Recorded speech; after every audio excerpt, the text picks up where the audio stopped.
सरकारनं आपत्ती निवारणाची काही महत्त्वपूर्ण कामं तातडीनं हाती घ्यावी। पंचनामा प्रक्रियेसाठी ठराविक मुदतीचं बंधन नको। पूरग्रस्तांना मानसिक आणि सामाजिक आधार द्या। शरद पवारांच्या सरकारकडे 5 मागण्या। राज्यात आज मुंबई, नाशिक, पालघर, ठाणे, पुणे, रायगड जिल्ह्याला ऑरेंज अलर्ट जारी, तर नंदुरबार, धुळे, संभाजीनगर, अहिल्यानगर, सातारा, रत्नागिरी, कोल्हापूर, सिंधुदुर्गमध्ये येलो अलर्ट।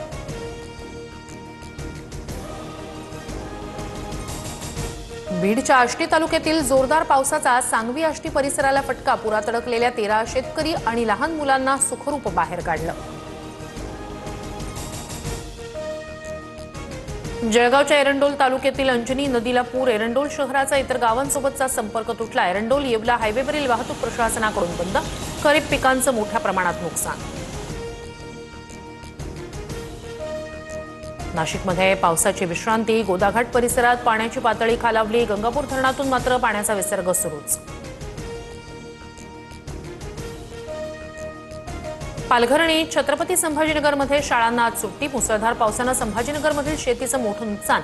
एमआयडीसीतील कंपन्यांना सर्वाधिक फटका, तर पालघरमधील सर्व नदी नाले तुंबले। लातूरमधील उदगीर जळकोट महामार्ग पूर्णपणे बंद। तिरका गावाजवळ पूल वाहून गेल्यानं दुरुस्तीचं काम सुरू।